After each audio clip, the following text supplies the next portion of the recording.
Alright, so in this video I wanted to cover my top 10 comfortable sneakers for summer 2024. This list is going to be a little bit different than last year's because obviously there's new models that are introduced and then other models that are no longer in production. So hopefully you guys find this video informative, and if you guys want to buy any of the shoes that I'm going to be talking about in this video, please use the links in the description of the video. It does give me a little bit of a kickback when you guys use my links, and it greatly supports myself and my family when you do so. So just a note before we start, obviously this is just my opinion. We all have a difference in opinions on what we feel is comfortable on feet. Some of these shoes you guys are not really going to vibe with. Some of them you're going to really like. But at the end of the day, if you guys have a difference in opinion, feel free to leave a comment in the comment section what your top 2, top 3 summer shoes in rotation are going to be with comfort at the forefront. So getting into some runner-ups, the first one that we have here is the Brooks Ghost Max. This is a really comfortable pair that features the DNA Loft V2 in the midsole, very soft on feet, and overall just a max cushion beast. This is one of those runner-ups because honestly it's a really comfortable shoe, but it's just not my favorite looking, so not one that I throw on feet too often, but very, very comfortable. I also would mention the Saucony Endorphin Speed 4. It wasn't my favorite shoe on feet. It's a little bit firmer overall, but honestly it's very breathable, and I can see it's very summer ready. Additionally, we have the Adidas Strung 40 Forward. This one is insane, man. I love the strung upper. It's honestly pretty breathable considering it's all strings and stuff that they make the upper with. It's just kind of like a really crazy future look at a pair of sneakers where it's strings on the upper, 3D printed midsole, absolutely crazy, but the price is kind of nuts as well. I posted these as low as $180 when I saw them on sale, but the retail is $300. Then you do have the other alternative, which is the 3D printed midsole of the 40 Forwards, and this is the third version. So the second version has been on sale a lot for like as low as $80. I always try to post those. Really nice pair, to be honest. They do fit snug though, so I would go up a half a size, but a very different, very futuristic, fun looking pair of sneakers, and definitely one that you could be comfortable in during the summer. Now next up, the very popular Asics Gel Cano 14s. I would say that that's probably at the forefront of the Asics wave, although they do have the NYC version that I definitely want to try out. If you guys have tried those or not, leave a comment, let me know how good they are. But the Cano 14s, pretty solid pair. Honestly, it's a very nice lifestyle shoe, but it's not the most comfortable one in my opinion, comparison to some of the other models. It is a retro runner from the 2000 era, but definitely on the trendier side of things. And keeping on the trendier side of things, you can always go with the New Balance 990 V6. This does have fuel cell in the midsole as well, but it's not as soft as some of the other stuff that you'll see later on this countdown. However, this is just a very iconic, fun looking pair of sneakers, which is pretty expensive at that like $200 price point, but it is one of the ones that I think a lot of people just absolutely love to wear. And it's the latest in the lineage of the 990 series. So if you don't have these, there's always the 993s, or there's the 990 V3s. Those are the other two very popular ones. But honestly, you couldn't go wrong with any of them, and I'll link them again to New Balance in the description. And the last runner-up would be the Nike Vomero 5s. That is another one. For the last 2 years or so, those have been trending, and it's still a very comfortable pair. Again, another retro runner. They have the Vomero 17s or 18s now in rotation, so this is one throwback for 12 plus years, but it's a comfortable one and still very stylish. Now, starting us off in the actual top 10, we have the very first one, the Adidas Ultra Boost Light. This does feature the Light Boost from Adidas. This is kind of the newer technology for Adidas Boost. It is a plentiful stack, as you can see in the heel. Honestly, this is just one of those shoes that you could throw on. They're very comfortable. You have a little bit of a kickback because of the LEP system in the midsole, but you have a prime knit upper that is pretty snug, so some people do like to go up a half a size. Personally, I do like to go up a half a size, but you can wear true to size.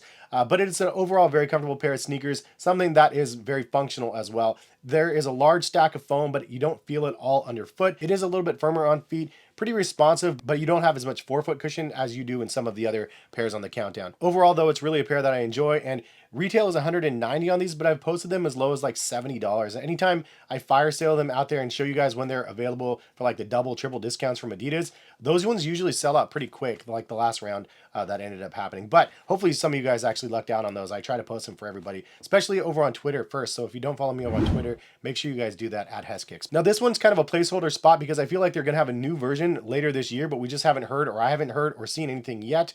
So this one is in the number 10 spot for me right now. So the number 9 spot on the list goes to the Reebok Float Zig 1. This is a new pair that actually ended up releasing recently. I did a review on these. Pretty nice on feet though. You have the Float Ride Energy in the midsole, which is pretty crazy. It's kind of like Adidas Boost in a sense with the fused together pellets of foam. And then you have mesh and some overlays and whatnot on the upper. Has a gusseted tongue. They fit true to size in my opinion as well. But what I like about these is it's a really wide base in the heel as well as in the forefoot. So if you need something with that wider base, these definitely have you covered. Also, they're only $130 at retail starting out, which is honestly a nice entry-level price point. The other float rides that I've tried were $150 to $200, so a nice budget price. And the Float Zig integrated in here with the shape of the midsole is also pretty awesome. There is some cons to that as well because you can get some stuff stuck in the bottom. But overall, pretty comfortable pair of sneakers, nice and breathable. and I actually like the style on these quite a bit. Number 9 spot. So number 8 spot goes back to another pair of Adidas, and I like that there's so much of a variety from Adidas out there right now. And this is the Supernova Rise featuring the Dream Strike Plus in the midsole, and the Dream Strike Plus is pretty soft on feet. I would say it's softer than the Adidas Boost technology, and it's more like a cushion. It's not as much of a bounce back as like Adidas Boost, but I personally like that feel overall. And if I didn't say so, the Supernova Rise do fit true to size in my opinion, so I went with my 9.5. Happy with that. And the sandwich mesh on the upper is really nice. The padding on these are great as well. And the price point retails at $140 starting. I also did a comparison to the two other pairs in the Dream Strike lineage. So if you guys want to see that video, go check that out on my channel. But I would say the Rises are the most comfortable out of the three. And overall, a pretty nice pair and definitely summer ready with the amount of cushioning on here and the breathability of the upper. They're also fairly lightweight, which is nice. All right, so the number 7 spot, we have to give it to the Hoka Clifton 9. This is just one of those ones that's always in my countdowns. It's definitely a shoe that's pretty comfortable. It's fairly generic. It's not anything super crazy, but the midsole on here is where everything shines. It's very plentiful. The balance is right. You don't feel like you're going to wobble over or anything like that, but the cushioning is pretty soft. It doesn't feel as responsive and bounce back, but you have a nice little cushion when you're taking each step. Also, the upper is not my favorite looking, but it gets the job done as well. It's like a nice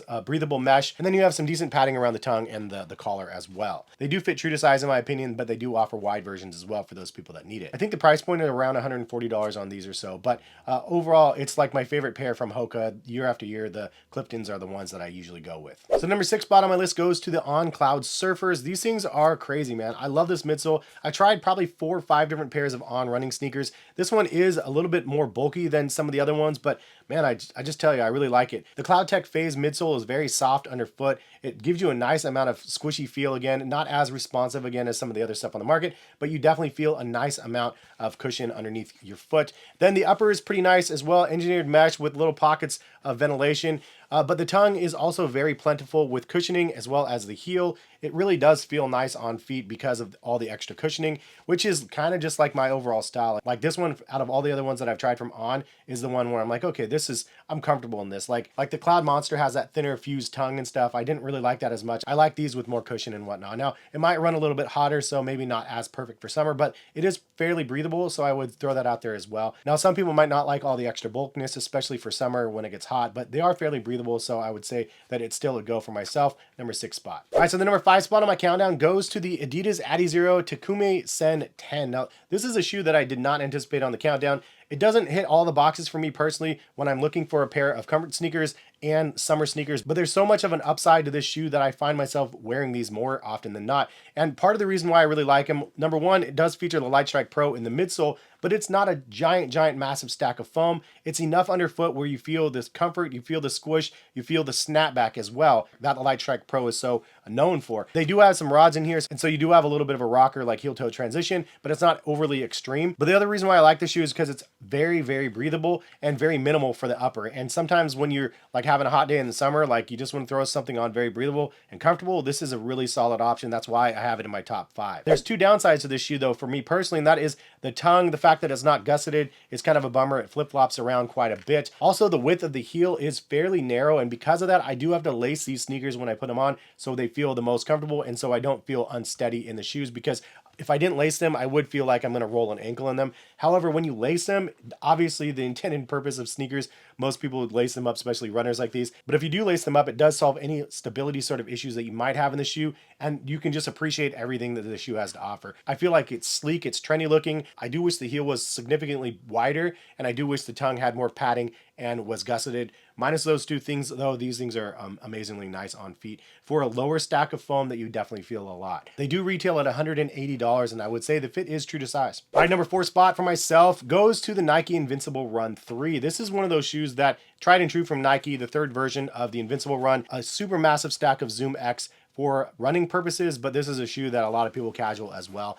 There's a good amount of traction on the outside. The upper is where I don't love it the most. I've never really been a fan of this upper that they have. It's very like rigid and rough feeling, but there is a good amount of padding around the tongue, and there's some knit around the collar, and you do have a functional pull tab on the back. They are very wide as well. For people like myself, I like the extra width, but they're super comfortable as well. The midsole is excellent with the Zoom X, full length Zoom X, no carbon fiber in here, no roller motion or anything like that like you do from the Alpha Flies. These things are great. overall for casual usage as well as I'm sure long distance running. But these retail at $180 and I would say that they do fit true to size as well. I'm definitely curious to see if they're going to do an Invincible 4 later this year. If so, I'm probably going to have to do an updated comfort video halfway through the year because I feel like there's going to be a lot of awesome new stuff coming soon. So the number 3 spot for comfortable summer sneakers, we do have another pair of Asics, and this is the Nova Blast V4. Now this one does feature FF Blast Plus in the midsole, which is very plentiful, more so than the third version and the second version. It's just a massive stack of foam underneath here. I also do like the geometric shapes and stuff, and it protrudes out the heel a little bit. There's a decent amount of traction on the bottom as well. The upper engineered mesh sort of stuff, overall fairly simplistic, fairly breathable, but then you do have the liner in the shoe, which is one of my favorites that they have with the heel. It's just so like luxurious feeling, to be honest, for $140 runner. And the tongue is also very soft on here, and it is semi-gusseted. The only thing is I wish there was a little bit of a pull tab or something to help pull it up, because when I put them on, they do get pushed down a little bit, which is kind of annoying. But ultimately, these things are great on feet, very, very comfortable. And Asics doing some pretty tremendous things from the retro side of things as well as the performance running. This is the one that I chose to be in my countdown. They do have the Gel Nimbus 26s and the Keanu 30s, I believe, out right now. Both of those are very good as well, and they have the FF Blast Plus also. If you're looking for more of a max cushion underfoot, then the Gel Nimbus 26s, I think, are the ones to go for. I like the overall sleekness of this one, and bang for the buck and for the price, I actually like this one better than the Gel Nimbus 26, which the Gel Nimbus 25 was amazing from the previous year. 26 is pretty much amazing, but I think the improvements to this pair versus the third version is that much greater that I included this one instead of the Nimbus. All right, so the number 2 spot on my countdown, not shocking to most of you guys on the channel that have been here before, but this is the New Balance Fresh Foam X 1080 V13, and man, I absolutely love this shoe. Like every year over year, for like 4 years, I'm like, this is the one. And then the next year comes and they release like a new improved version, and they make some updates here and there. But this is like probably my favorite version of the 1080 so far. I do like the 1080 V10s the best overall look.